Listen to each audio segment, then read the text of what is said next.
why is it that they are prepared to pay for things like Mike Tyson versus Roy Jones, but they are not prepared to dip their hand in their pocket for, I don't know, Errol Spence versus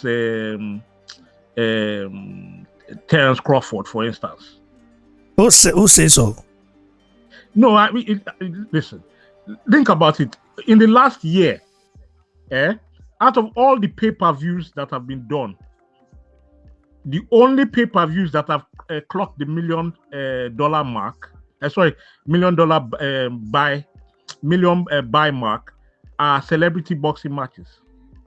Floyd Mayweather and Mike Tyson. Yeah. Those are the only two. Everybody else has been the Charlos, the twin Charlos had a pay-per-view. It didn't do well. Gervonta Davis, Tank, did pay-per-view. I think they said he did 200,000 buys. You know, there have been several pay-per-view. None of them have done well. Mm. So that tells me that our current stars, aside of the Joshuas and maybe Tyson Fury, Deontay Wilders, you know, apart from those ones, Canelo as well, you know. Yeah, and Canelo, you know, our stars are not crossing over to the wider sport fan. Okay, whose fault is that? Isn't it the management and because, like I said, the boxing in America has become, it was like a culture before. It's always been an entertainment, but like a culture. Okay, because they have so many. America had so many great fighters. In fact, America ruled boxing for over 2 decades. Can I tell you what the problem is? Yeah, what was the problem? It's boxing politics. The minute politics entered boxing, when I say politics, I'm talking. But politics has always been part of boxing. No, that's why. Even during the time of remember that the time, the height of American, the height growth, okay, of American boxing was in the era of Don King, when it was really popular. Yes, like, of course. Like, because Don King cards were always like, we can say, oh, we want about Don King in terms of like him being a crook and being arm robber or so. I mean, robbing fighters of their money and I mean, people have that perception of him. Okay, I'm not the one saying it, but this is the perception. This is a general perception. Like, how many superstars have you seen Don King create ever since Mike Tyson fell off? That's because of what happened, you know. So no, but what I was going to say is that I was going to qualify my statement when I say boxing politics. I'm trying to say something before you come in. I'm trying to say that. During Don King's era, okay, at his prime, like, there were a lot of politics as well. You know, even it wasn't worse at that time. You know, if I must recall, it wasn't the time Muhammad Ali was stripped of his title when he refused to go to Vietnam. Okay, Don King was around at that time. He was around. He's still alive. I mean, he was around, and it was in his prime. Okay, right? Yep. Mm-hmm. So, there were politics, a lot of politics, internal politics, external politics, and yet Don King. Do you know Don King? Like, Steve was able to stage the Rob of the Jungle, in Congo, Zaire, Yep. in 1971, right? Sorry, 1971. Bro, that is epic. Ever since that happened, no American promoter have been able to stage something like that. And this is why when I talk about Joshua fighting, and Africa was worse off then than it is now. It's a fact, right? Yes or no? Yep. Yeah, like, how many Africans were in the diaspora in terms of like we are like, let me say Nigerians, for example, are all over the place right now. Yeah. When you go to any country, you see Nigerians. Okay. Yeah. Any country you go to, you don't see a Nigerian there. Not even one Nigerian there. Just know that country is not good for black people. You know, as a black person, you are not really welcome there. Just beware. You have to be aware of what's going on there. You know. But now, like, now we're everywhere. No, now like the market has grown. Okay, now a lot of sponsorships. Okay, Joshua alone is sponsored by gigantic, companies. You know. Yeah. You know, so that's why I want to see, like, Josh. I told that the wallet that time. Was that the wallet that I told? I told someone, one of our brothers at that time, that I think it was Olajide. It was Olajide, not Adewale.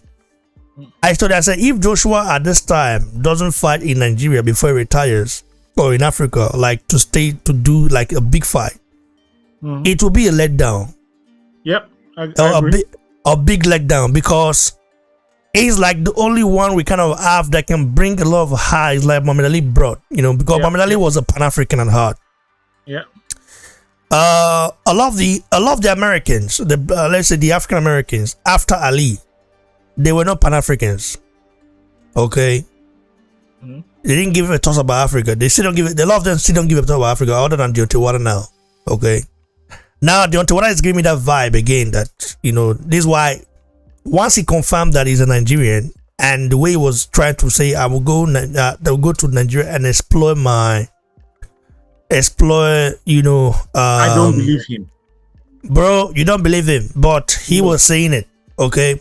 And if he does it, he's still yet to be proven right or wrong. So we'll see. But I'm getting that vibe from Deontay Wilder, that Deontay Wilder is one of those guys that might be willing to stage a big fight. Wouldn't mind staging a big fight in Nigeria against like Joshua. How big would that be, bro? Like, let's forget about the money. I know the money will be there. It's not going to be like in Saudi Arabia or in the UK, but at least just imagine the highs. It would be like a World Cup. I agree. Except that Deontay Wilder is not doing anything that. Bro, we're not gonna say that yet, because Joshua hasn't really done it either. Okay, Joshua has talked about going to Nigeria. Yep. Like to stage fight Nigeria, but we haven't seen any move or anything as of now. At least Joshua is doing charitable things in Nigeria. Bro, it's not about charitable. We're talking about a fight that our people can talk about forever. You know, because whether you like it or not, Robert the Jungle will forever remain in our heart. That inspired a lot. When Robert the Jungle happened in Congo Zaire, that inspired the likes of Samuel Peter. Yeah. Okay, to take up boxing, you know, like that inspired a lot of people. Imagine our own, getting into it as well, bro, doing something like that. But that would be huge, bro. That will inspire a lot of younger generations. Believe me. I think it's not always about helping and all this kind of stuff. It's not about charity. That's why it's doing it. We're talking about charity right now. We're talking about him being one of the faces of boxing, staging a big event in somewhere in Africa. And I'm not going to say Nigeria. Some people will say I'm biased, because after all, we don't know where it's going to be Nigeria, you know, apart from Abuja or Lagos. Maybe Lagos, or I don't know if the stadium will be enough in Lagos. To be honest, I am. If that was to happen, I think it would be more likely with someone like Ajagba than with Wilder. Well, I don't know about someone like Ajagba, because I think with Wilder, because of the name, you know, the name, you know what I mean? Because the name, Wilder has a name as well. Yeah. Wilder has a lot of followers from Nigeria. I'm just saying, I'm just being realistic. You know, why will make listen with Ajagba? If Joshua and Ajagba fight in Nigeria, it will be big. Yeah, but people will go there because of Ajagba, because of Joshua. A lot of people will go there more because of Joshua, because Joshua is like the more. But when you talk about Deontay Wilder fight, that will attract a lot of African Americans, okay, to want to visit. You know, some will even then use that fight to visit and know about their culture. Some will like it, some won't like it. So this will actually connect us, you know, with our brothers and diasporas in a way. If it was a dream scenario, that would be the perfect. Yeah, that would be the perfect. This is what I'm saying right now. So Wilder say he's open to it. Joshua say he's open to it. But I believe if Wilder can say, okay, now after he visits, you say, okay, now, because if Wahab does something like that, money is not really everything. Of course, we get the money. Okay, there will be sponsorship for sure. But imagine the next generation that Wilder and Joshua will inspire. And we know the fight again, the Joshua Wilder fight will be entertaining. Because anyone that lands, if Wilder lands flush on Joshua more than 5 times, Joshua is going down. If Joshua lands the same thing, with Ajagba, I think Nigerians would definitely watch it. Okay, that fight, Nigerians will be there to watch it. But I'm talking about attracting the American Black American fans. To have interest in it, bro. This will be talked about on social media. This is what I'm talking about. Because Deontay Wilder, he sees himself as an African first before anything else. Ray, I listen. I agree with you that it be the perfect scenario and all that. I'm just saying that realistically, I just can't see it happening. Well, I'm not saying that I see it happening. Okay, because we are still very much far away. Wilder has to beat Fury first. He's not certain that he will beat Fury because Fury, is a tricky guy. We were all happy and thinking, the fight, the Fury Floyd G fight will happen July 24th. What happened? It didn't happen. So we're all disappointed. So taking a look at the politics, like you said, you can never sort that, bro. Yeah, so what I was talking about in terms of politics, I wasn't just talking the general politics that's always been in boxing. I was talking more in terms of this exclusive deals that promoters are now having with networks. PBC with Showtime and Fox, Eddie Hearn with and Matchroom with DAZN, Bob Arum with ESPN. So the priority has now changed from before. In the past, before you bring you make a good fight with another promoter and you try and sell it to the network. Now it's like the network has a deal with the promoter and all his fighters. So his only job, as far as he's concerned, is to satisfy his network. So all his fighters will fight on his network to give them. So whenever he wants to do a deal outside his network, there's always that concern that, oh, my fighter might lose. And then I am, if, like, say, for instance, for a belt, the person will not take the belt and go away. So that's where all this crossing to the other side of the street. And I feel that ever since this started happening, the great fights are disappearing. And even the great fights within individual promotional companies, we struggle to see those ones as well.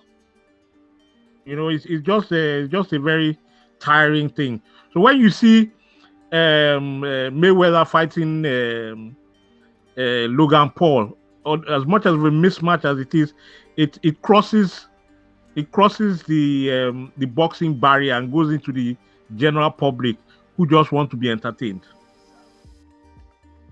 Until boxing can get out of its own way, and either the network stop having exclusive deals, or somehow these promoters are forced into putting their best against the best, we're going to suffer for a while.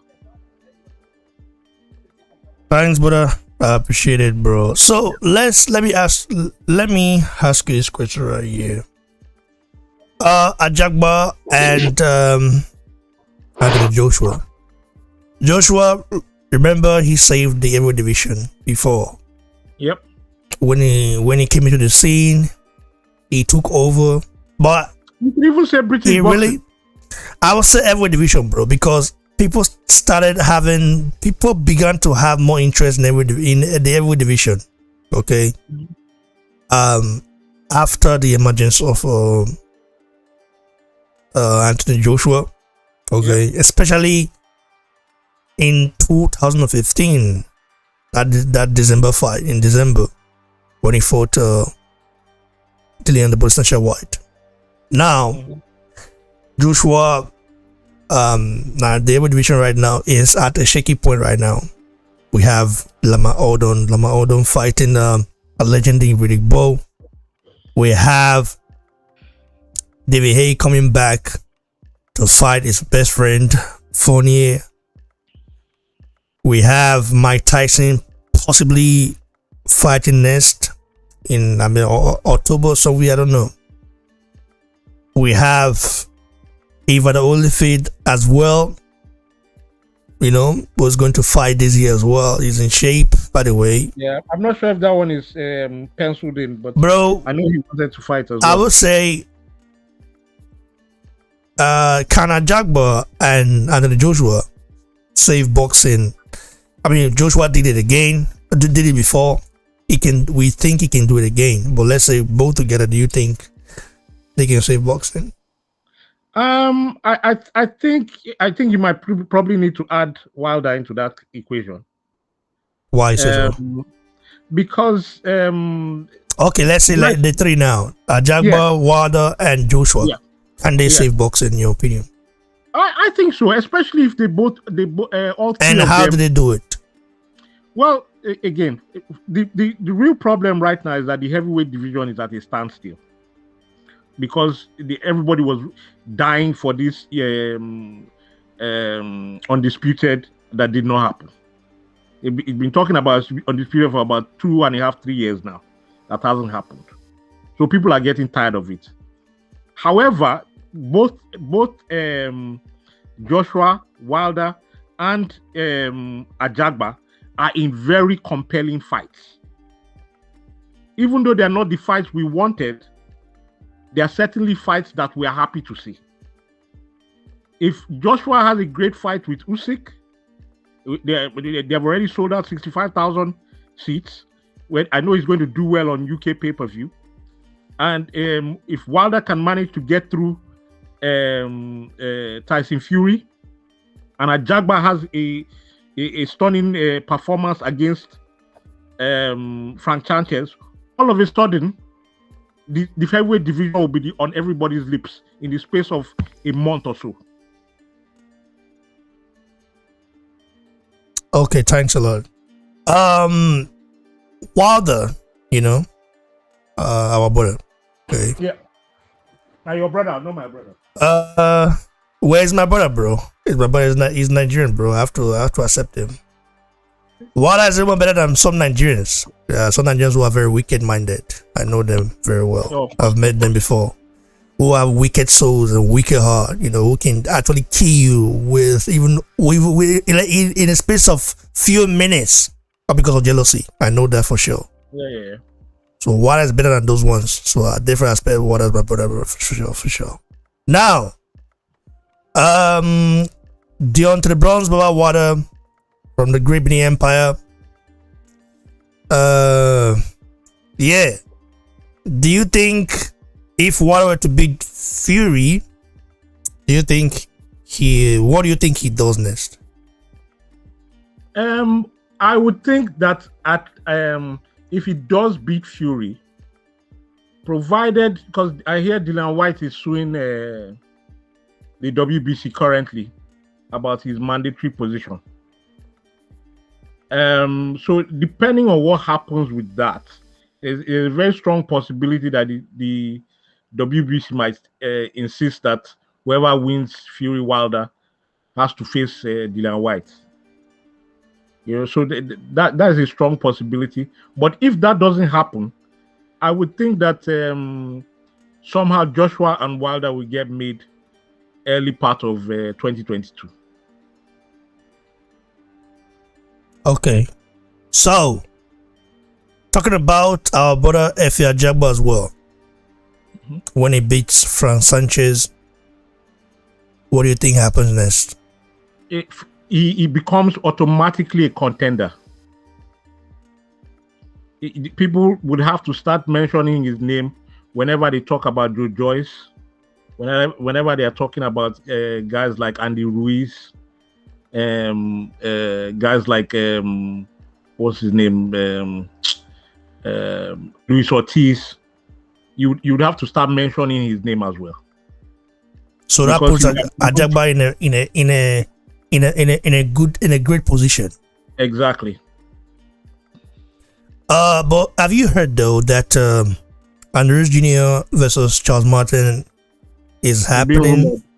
I've heard rumor. I don't know if it's well, they both PBC fighters, and you know how PBC love to match their fighters against each other. So let's say it's happening. Yes, but what I've found with PBC is that they very rarely, and they say that the winner of that could become like a mandatory for, I don't know, or some title, probably IBF as no, it can't be IBF because IBF is currently Hergovich. Hergovich is in number one. He was supposed to fight Charles Martin for the mandatory. Charles Martin said no. He then moved to Michael Hunter. They went to first bid, and Michael Hunter got a deal with Triller, and he too said no. So Hergovich is sitting there waiting for somebody to fight for the IBF's number one. So I'm not sure. I don't think it's the IBF. At the best, it might be either WBA. I would say maybe it's WBA. Okay, bro. See how it goes. So, guys, you heading from my brother Dekoya. So, guys, stay tuned for my Susan Banger right here. So, what's your last take, bro? Before Vermouth, this was a good segment for sure. Well, I mean, like I said, I just hope boxing picks up its act. You know, too many disappointments in the last couple of months. I'm just hoping that, like you said, hopefully Joshua has a big showing, a nice victory over Usyk, so we have something to celebrate. Yeah, that would be a very difficult. Like someone wrote me yesterday, said, "Bro, Raymond, why are you saying that Joshua, he's gonna take out Usyk? Joshua might not even take out Usyk. It's gonna be a very hard fight. Usyk might beat Joshua. Usyk's got the tools to beat Joshua." Listen, guys, I'm not saying Usyk can beat Joshua, but I'm saying despite it being a difficult fight, I don't just see it because Joshua is highly focused on Usyk. Listen, people always say, "Well, if Andrew Jr. did it, Usyk can do it," or because Usyk is more skillful than Andrew Jr. Yes, Usyk is more skillful. Usyk is he's a masterful boxer, no doubt about that. Yeah. But the thing is that Joshua going against Ruiz in that first fight, Joshua saw Ruiz as food, and also the changing of the opponent. Your mindset change. I always tell guys that boxing is 90% mental, okay, and then 10% physical. You might have all the physical tools in the world, have all the things in the world. If you're not mentally right, prepare for your opponent. You'll be shocked because it's a psychological warfare when you're in there. Absolutely. Like trying to calculate, try to see what your opponent is gonna do next, trying to like dodge punches, trying to make sure that you don't get hit like too much like that. But especially when you're an heavyweight, because heavyweights, they carry that power. Yeah. Like one good punch can actually like really cause problem. My only two concerns, it's not so much. I think Joshua will be focused on everything. My only two concerns is that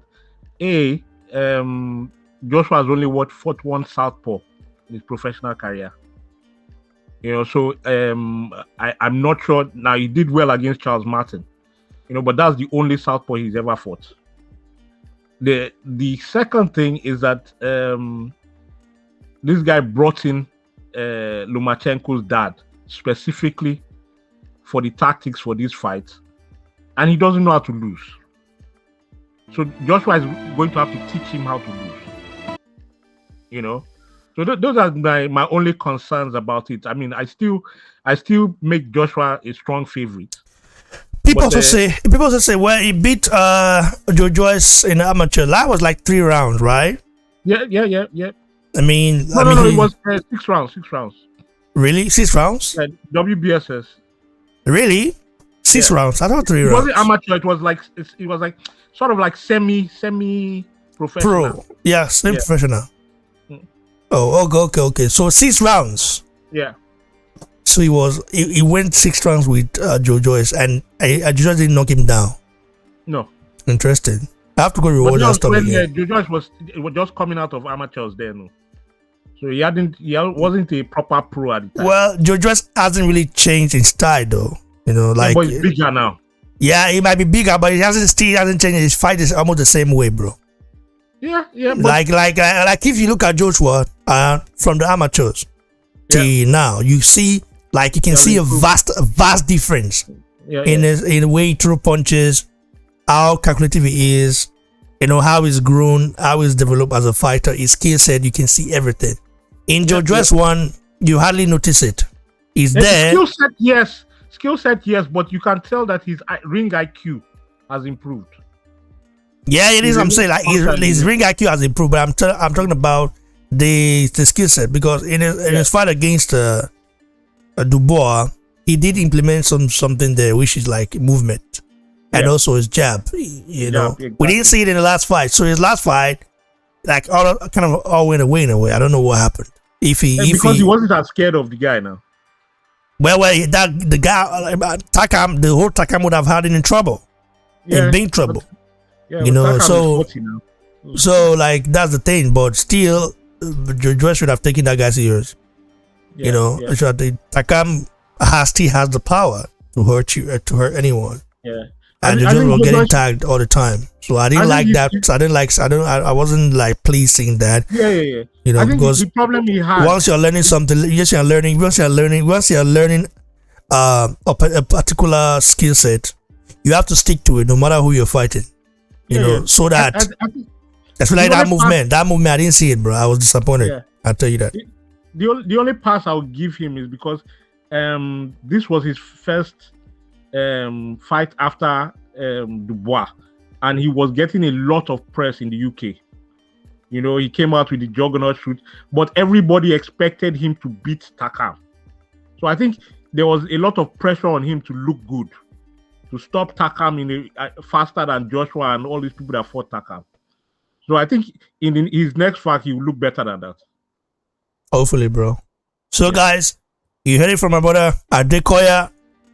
Stay tuned for my news back right here, and we'll be right back. Thanks to each and every one of you that support the channel.